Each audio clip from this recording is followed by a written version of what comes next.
When did you refuse to back down? My 4-year-old foster daughter Amelia came back from her weekend adoption prep at Miss Lee's group home sitting perfectly still. When I touched her shoulder, she whispered, "The empty princesses get chosen for special families. I have to practice being nothing." Her legs had bruises from sitting in the same position for hours. I called Lee, demanding answers. "You're being paranoid," she said sweetly. "I'm documenting this call. The judge will love hearing how you're sabotaging Amelia's chance at adoption." But 2 days later, I got my proof. Because that's when Isabella's foster mom called. Isabella was one of 12 girls in Lee's preparation program, all ages 3 to 7, and she came to her foster home with the same pressure sores. Her mom mentioned Isabella kept saying, "Amelia taught me to go empty," but wouldn't explain what that meant. That's when I realized this wasn't isolated to my daughter. I called every foster parent whose child went to Lee's program. 5 other girls were practicing being dolls in the past 2 months. One mom said her daughter kept a chart tracking who was perfect enough for selection. Another found her 4-year-old practicing not blinking at 2 a.m., whispering, "Perfect princesses don't need to see." 5 days until Amelia's next prep weekend. Lee's assistant sent me a text. "Stop interfering with your daughter's progression. She's not broken in enough for our type of audience. You must let her thrive." The words, "broken in," made my blood run cold. I went to CPS with videos of the girls in their doll-like states and statements from 6 foster parents. The caseworker said children play pretend all the time, and without evidence of physical abuse, they couldn't investigate. She actually wrote in her notes that I appeared to be interfering with adoption protocols. 2 days wasted. One mother, Lauren, was my last hope. Her daughter Ellie used to be the type of girl to race rabbits and pet ducks, but she got selected by a special family 2 months ago. The adoption fell through after 1 week, and when she came back, she was gone. She slept in her closet, wouldn't speak above a whisper, even drew pictures of girls with X's over their mouths. Her mother just told me she couldn't help. I had 3 days left and tried the police again. The officer actually laughed. "Little girls playing princess isn't a crime, ma'am. Maybe focus on being grateful that someone wants to adopt them." He slid the videos back without watching. Besides, Miss Lee already called. Said you might come in with wild stories. That night, Amelia stood at the mirror practicing her empty stare. "I'm getting too good at feeling things again," she said matter-of-factly. "I'll get selected next time." My phone buzzed. It was my lawyer. I begged him to file anything that would let me keep her from prep weekend. He stayed silent until I finished pleading to say the words that broke me. If I didn't send Amelia for her sessions, I'd lose all foster privileges permanently. I had 24 hours to decide between keeping her safe or keeping her at all. Amelia gave me a folded paper at breakfast. Ellie drew this before she got chosen. It showed a room full of men pointing at girls on a stage. The guilt in her 4-year-old voice trying to warn me broke me. 1 hour left and Amelia gripped my hand in the car. What if I can't go empty enough this time? When we pulled into Lee's driveway, 2 other cars were already there. Julia climbed out first, 5 years old, practicing her doll walk. Then Grace, 7, with perfect posture already.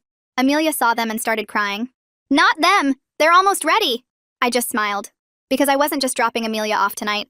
I was getting into that showcase room. I called my cousin Randy, ex-military interrogator, and told him what was happening. "Give me 30, was all he said. The other foster parents were walking their daughters to the door. Randy arrived with his partner Finch. They'd done 3 tours together. Lee came out smiling, clipboard ready, but her face changed when she saw Randy. "Get inside," Randy said quietly. The other parents held their daughters back as we followed her in. Her assistant tried to run. Finch caught her in the hallway and had her zip-tied to a chair in seconds. Lee backed against the wall. "This is kidnapping. You just lost custody forever. Where's the showcase room?" I cut her off. Randy already found it. Electronic lock, just like the former employee said. He had it bypassed in under a minute. Lee went white. "You can't go in there. Please. You don't understand who—" I moved toward the door. The door opened into darkness and I fumbled for a light switch while Randy pushed past me with his phone flashlight already on. The overhead lights clicked on and my stomach twisted at what I saw. Small platforms lined up in perfect rows, each one numbered from 1 to 12. Spotlights hung directly above each platform, angled down to create perfect circles of light. At the far end of the room sat a viewing area with leather chairs arranged in a semicircle. Randy was already recording everything on his phone while behind us, Finch kept Lee pinned against the hallway wall. The assistant struggled against her zip ties but couldn't break free. I stepped closer to the platforms, and that's when the smell hit me. Cleaning products mixed with something else, something that made my skin crawl. Fear had a smell, and this room reeked of it. My hands shook as I pulled out my phone and started taking pictures. The platforms were child height, maybe 2 feet off the ground. On platform number 3, I saw scratch marks where tiny fingernails had dug into the wood. Behind the viewing chairs stretched a long mirror that ran the entire length of the wall. I walked closer and realized it was one-way glass. People could watch from behind without being seen. In the corner sat a white box and I lifted the lid with trembling fingers. White dresses filled it, all different sizes but the same style. The smallest ones looked made for toddlers. Randy had found a filing cabinet against the side wall and yanked it open. Folders spilled out and he grabbed them while Lee started screaming from the hallway. "You're going to prison for this! This is breaking and entering! I'll sue you for everything!" Randy ignored her and spread the folders across one of the platforms. Each folder had a photo paperclipped to the front. Young girls, all between 3 and 7 years old. I recognized Julia's face immediately. Then Grace, then Isabella. Randy opened Julia's folder and I read over his shoulder. The evaluation form had categories that made me sick. Compliance rated on a scale of 1 to 10. Presentation scored the same way. Something called malleability with notes about resistance levels and conditioning progress. My hands fumbled through the folders until I found Amelia's. Her photo showed her smiling, taken before all this started. The evaluation notes made me grab the nearest trash can. Exceptional potential for complete psychological restructuring was written in neat handwriting. Shows initial resistance but responds well to isolation and reward removal. The dates for future showcases were circled in red. Friday's date had a star next to it with pre-selected for premium viewing written beside it. Premium viewing. Those 2 words made everything clear. Finch called out from across the room where he'd found something mounted on the wall. A camera system with multiple angles covering every inch of the room. Red lights blinked on each camera showing they were recording. He traced the cables to a locked metal box and pried it open with a screwdriver from his pocket. Inside sat a hard drive, multiple USB ports, and what looked like streaming equipment. Lee went completely silent when she saw him disconnect the hard drive. Her face turned white and she stopped struggling against the wall. The assistant started crying and begging Finch to let her go. Outside, I heard car doors slamming and remembered tonight was a regular session. More foster parents were bringing their daughters right now. Randy looked up from the files and pointed toward the door. "Go stop them. We'll keep these 2 here and secure everything." I ran through the hallway and burst out the front door just as 3 more cars pulled up. The first car's door opened and a woman helped her daughter out. The little girl walked like a robot, each step measured and perfect. Another car door opened and out came a 6-year-old practicing her empty stare. I ran toward them waving my arms. "Stop! Don't go inside!" The parents looked confused and one started to argue, but I pulled out my phone. The photos of the showcase room made them gasp. One mother saw the platforms and started shaking. "My daughter has nightmares about standing on number 7. She wakes up crying about her number." The other parents gathered around. As I showed them more pictures. The white dresses, the viewing chairs, the one-way mirror. A father grabbed his daughter and held her tight. We formed a circle in the driveway, all of us keeping our girls close. I dialed 911 and this time asked specifically for a supervisor.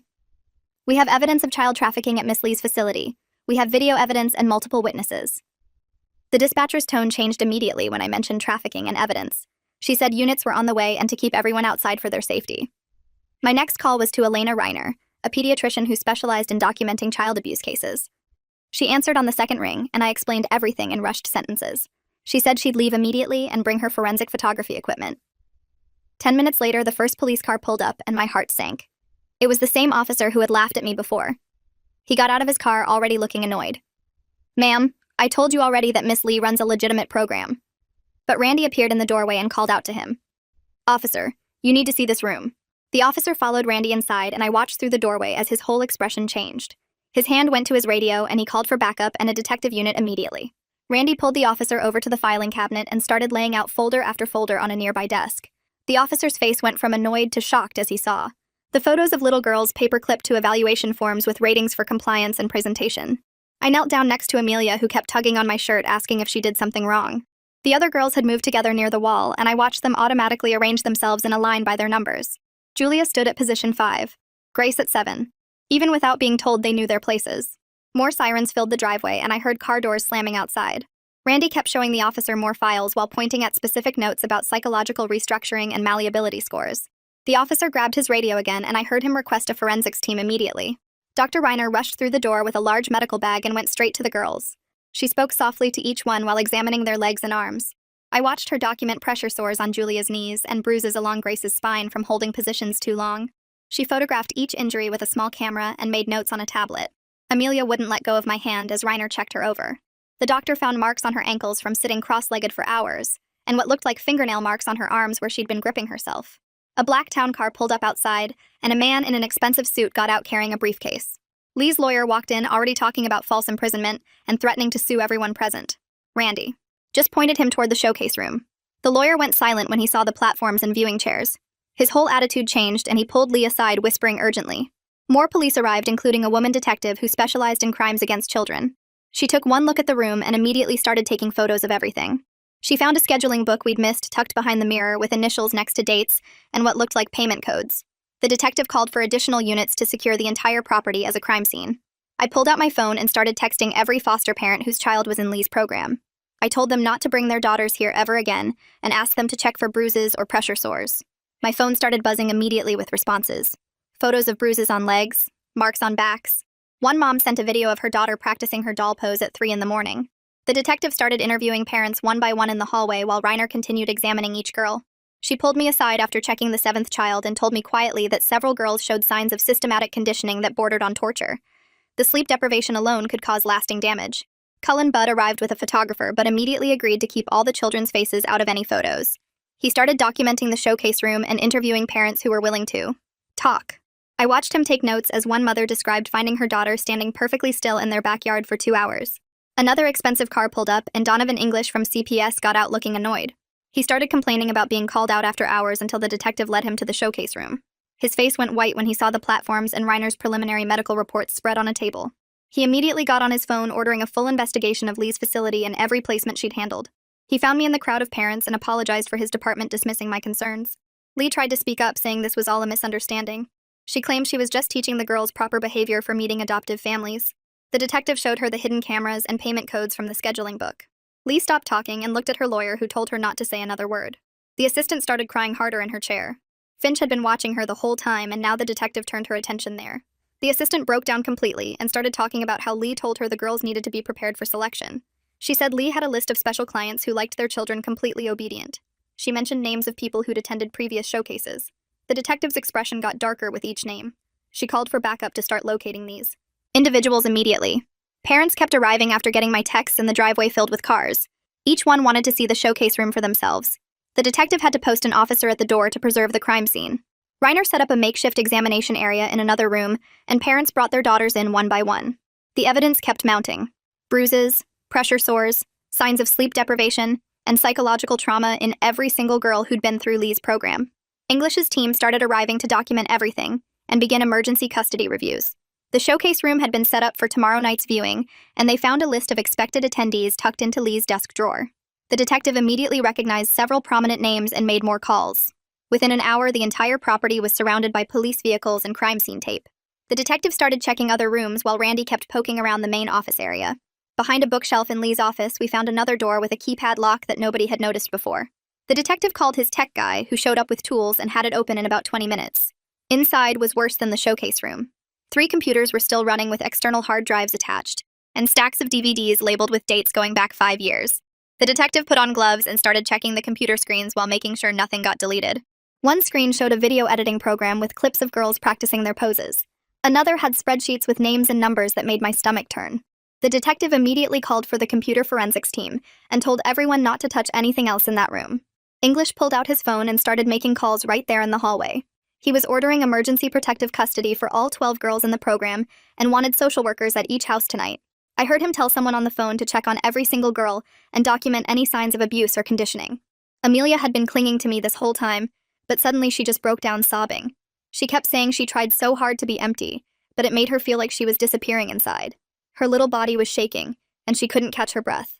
Reiner came over and helped me calm her down, then pulled me aside to give me cards for trauma specialists who could start seeing Amelia immediately. She said the conditioning these girls went through would need intensive therapy to undo. The detective found a filing cabinet in that locked room with financial records showing deposits of $10,000, $20,000, even $50,000 after certain dates. Some deposits were reversed a week or 2 later when girls got returned.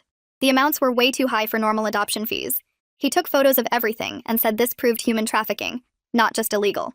Adoption. Randy was still searching Lee's main office when he noticed a picture frame sitting crooked on the wall. He pulled it away and found a wall safe with a digital lock. The detective added it to the evidence list and said they'd need a warrant to get it opened properly by professionals who could preserve any evidence inside. Parents started talking to each other in the hallway about weird things their daughters did after Lee's sessions. One mom said her daughter would wake up at 3 in the morning to practice statue games in the bathroom. Another found her 4-year-old hiding in the closet, whispering that she needed to practice being small and quiet. Every story made the pattern clearer.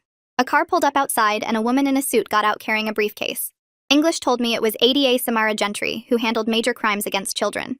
She walked straight to the showcase room and stood there taking it all in. Then she looked at the platforms, the viewing area, and the hidden cameras. She pulled out her phone and started dictating arrest warrants for Lee and her assistant right there on the spot.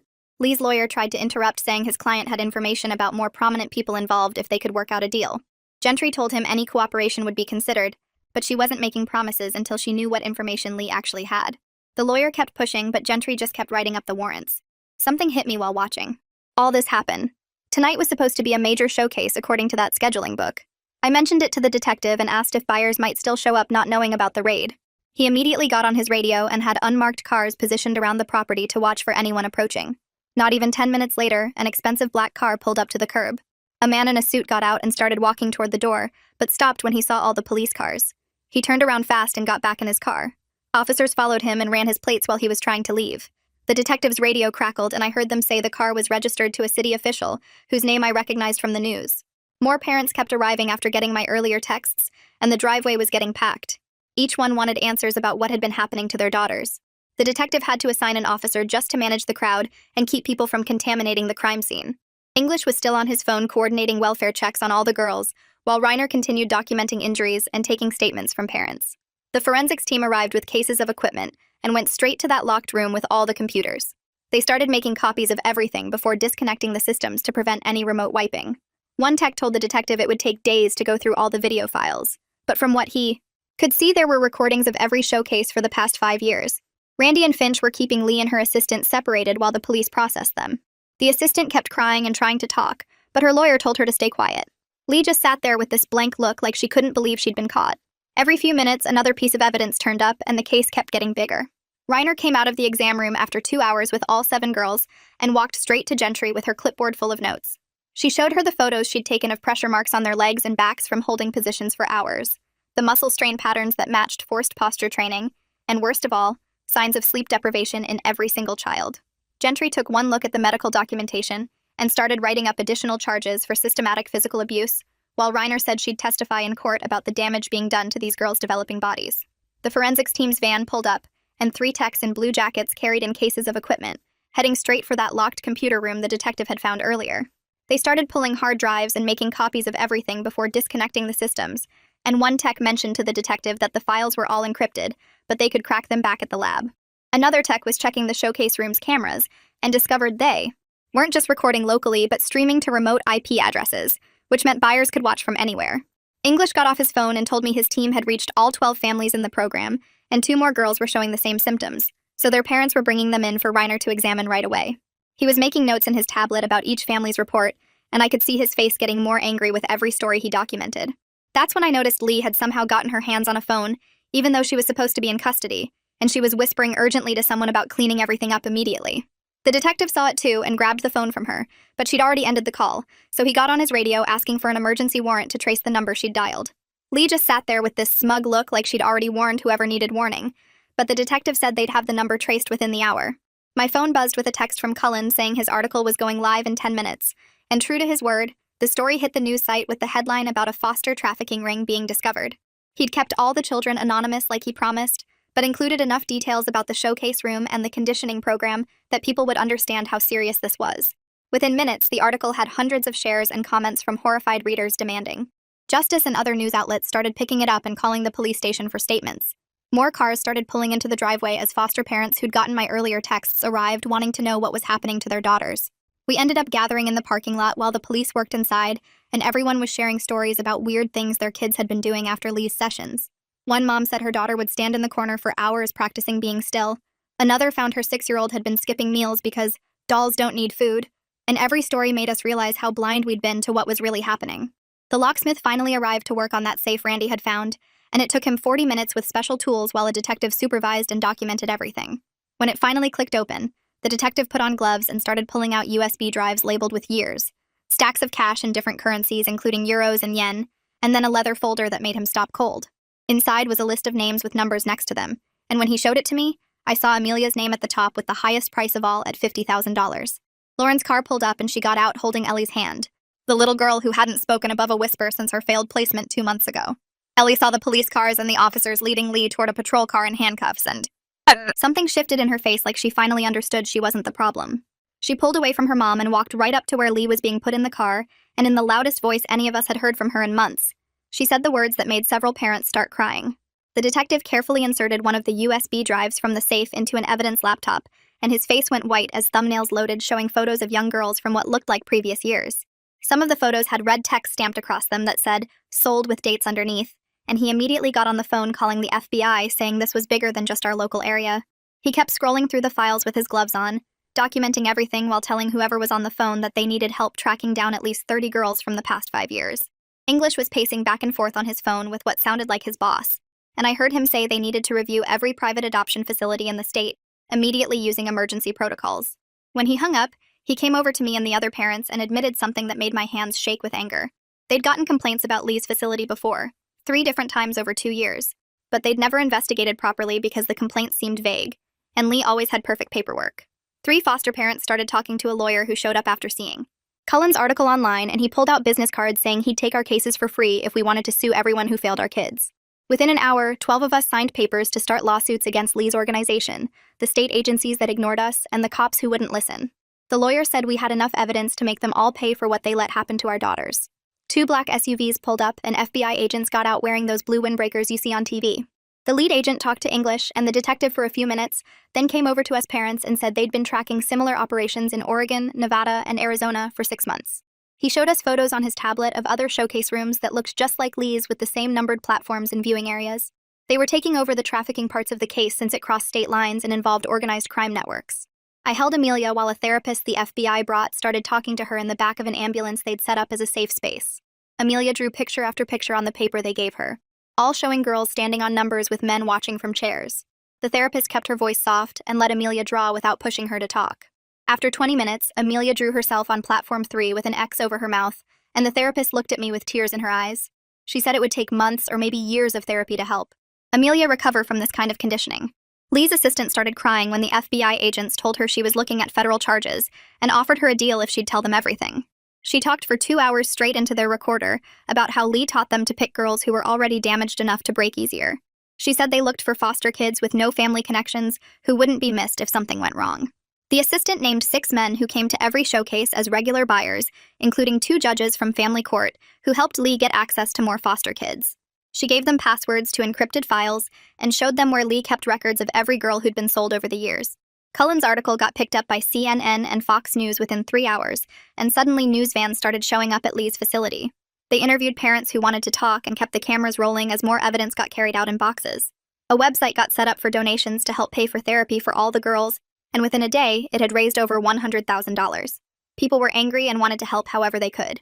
Gentry showed up and told us a grand jury would review everything in the next few weeks to decide on official charges. She said this was the biggest child trafficking case the state had ever seen and promised she'd fight for the maximum sentence for everyone involved. She gave each parent her direct phone number and said to call if we remembered anything else or if our daughter said something important during therapy. Randy and Finch got taken to the police station for questioning about how they'd handled Lee and her assistant, but the chief let them go after an hour. He actually thanked them for preserving evidence properly and said their military training helped build a case that would hold up in court. Randy told me later the chief admitted they should have listened to me weeks ago when I first came in with concerns. The FBI agent came back over and told us they'd found records showing Lee had been running this operation for 7 years, with at least 40 girls going through her program. They were starting to track down every single one to check if they were safe and getting them help if they needed it. Some had been adopted by the buyers and disappeared completely, so it would take time to find them all. That night, Amelia actually slept for 6 hours straight, which was the longest she'd slept in weeks without waking up scared. She still checked that I was there every couple hours, reaching out to touch my arm, then going back to sleep. Her therapist said this was normal and would get better as she felt safer. She warned me Amelia might have nightmares and flashbacks for a long time. 2 weeks later, the indictments came down and Lee got charged with federal trafficking, conspiracy, and 37 counts of child abuse. Her assistant got 15 years and a plea deal for testifying, against everyone else. They arrested 4 of the buyers at their homes and 2 more tried to run but got caught at the airport. The judges who bought girls both got 40-year sentences after the evidence showed they'd been part of planning the whole operation from the start. English showed up at my door 3 weeks later with a thick folder and an apology that looked like it physically hurt him to give. He stood there in his suit explaining how his department was putting in new rules for checking adoption places with surprise visits and better training for workers. I watched him shift his weight from foot to foot as he went through his prepared speech about how they'd failed us, and were making sure it wouldn't happen again. He had to visit all 12 families to say the same thing, and I could see he'd already been to a few by how tired his eyes looked. The FBI agent called that same afternoon to tell me they'd caught one of the buyers trying to board a plane to Costa Rica with a fake passport. Another one got grabbed at the Canadian border when the dogs found cash hidden in his car panels. The businessman who'd been on Lee's special list tried to run, but they got him right on the golf course at his country club while he was playing with 3 senators. The news crews filmed him being walked to the police car in his golf shoes, and that clip played on every channel for days. We started taking the girls to group therapy at the children's hospital where they had a specialist who knew about this kind of trauma. Amelia sat in a circle with Isabella and Julia and Grace and the other girls every Tuesday and Thursday afternoon. At first, they just colored pictures and didn't talk much, but after a few sessions, Isabella started telling the therapist about the showcase room. Then Julia said she remembered being told not to cry because dolls don't have tears. Grace talked about practicing her poses in the mirror at night when she couldn't sleep. Watching them slowly start to act like regular kids again made my chest tight every single time. Lee's lawyer tried a new angle at her hearing by saying she wasn't mentally stable and needed treatment instead of prison. The court ordered 3 different doctors to check her out, and they all said the same thing after their evaluations. She knew exactly what she was doing and planned everything carefully for years. Her lawyer switched tactics after that and started offering information about other people involved if they'd reduce her sentence. Gentry called me 2 months later to say we needed to testify at the state capitol about what happened. 6 of us parents sat in front of a committee of lawmakers and told them everything while they took notes and asked questions. I explained how CPS were ignored us, and the police laughed at our concerns, and nobody listened until it was almost too late. Lauren cried when she described finding Ellie in the closet, and the committee members looked sick when we showed them the photos of the bruises. They started writing new laws right there in the meeting requiring background checks for anyone working at adoption facilities and surprise inspections every month. The FBI kept digging into Lee's computer files and found she was connected to groups in 6 other states, plus operations in Mexico and Romania. They arrested 43 more people over the next 4 months, including doctors who provided fake medical clearances and lawyers who handled the paperwork. What we thought was just happening in our town turned out to be part of something huge that had been going on for almost a decade. They found records of over 200 kids who'd gone through similar programs, and agents started tracking down every single one. Amelia started kindergarten in September with a special plan in place for her needs. Her teacher knew about everything and had extra training for helping kids with trauma. The first few weeks were hard, and she'd hide under her desk sometimes when things got too loud. But by October, she was finger painting with the other kids, and even made a friend named Sophie who liked dinosaurs as much as she did. She still had bad days where she'd go quiet and stare at nothing, but they happened less and less. The therapy was working, and she started laughing at cartoons again and asking for bedtime stories about brave princesses who saved themselves. Lee's trial took 6 months, but when it finally ended, the judge gave her life in federal prison without any chance of parole. They read statements from 7 of the girls at sentencing, including one from Ellie, who stood up in court and said Lee stole her voice, but she found it again. The judge had to take a break after that because even he was crying. Lee just sat there staring straight ahead like she was the one who'd gone empty. Her assistant took a deal and got 15 years with possible parole after 10 if she behaved in prison. The buyers all got different sentences based on what they'd done, with the longest being 40 years for the 2 judges who'd helped set everything up. One businessman who'd bought 3 girls over the years got 35 years and died of a heart attack in his cell before the first year was up. The others got between 20 and 30 years each, and none of them would ever work with kids again. English got picked to help run a new federal task force that would look for operations like Lee's all over the country. He called me to say they were using our case as the example of how to gather evidence the right way and protect the kids during investigations. He'd gone from the guy who dismissed us to someone who spent every day making sure this couldn't happen to other children. The task force found 4 more trafficking rings in their first year using the methods Randy and Finch had shown them for preserving evidence. It felt strange knowing our worst nightmare had turned into something that saved hundreds of other kids from the same fate. The support. Groups started meeting every Thursday at the community center, and within 2 months we had 30 families showing up regularly.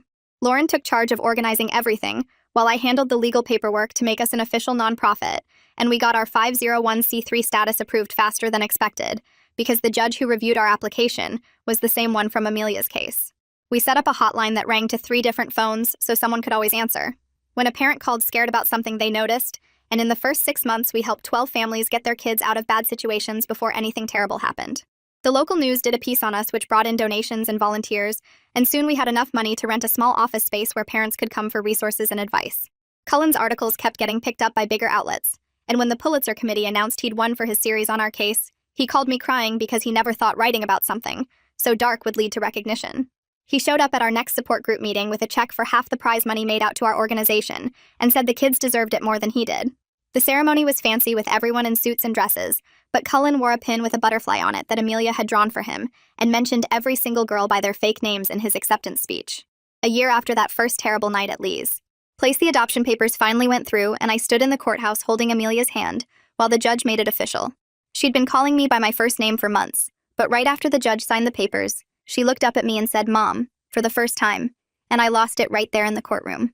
The judge was one of the good ones who'd helped prosecute the buyers, and he gave Amelia a stuffed animal and told her she was the bravest kid he'd ever met. Isabella got adopted by her foster family the next month, and Julia's aunt flew in from Oregon to take her home after passing all the background checks and home visits. Grace went back to her biological mom, who'd gotten clean and stable while her daughter was in foster care, and seeing them reunite at the CPS office made everyone, including English, cry. Every single girl from Lee's program found a safe, permanent home within 18 months, and we kept track through our support group to make sure they stayed safe. Reiner quit her hospital job to open a clinic specifically for kids who'd been through trafficking or severe abuse. And she got grants from 3 different foundations, plus ongoing donations from some of the wealthy people who felt guilty about not noticing what was happening in their community. The clinic had therapists and doctors and social workers all in one building, so kids didn't have to tell their story over and over to different people, and Reiner made sure every family could afford treatment, even if they had no insurance. She testified in 14 different trials over 2 years, and her medical documentation helped convict every single person who'd hurt those girls. The building where Lee ran her program sat empty for months with broken windows and graffiti until the city finally approved demolition, and a local contractor did the work for free after hearing what happened there.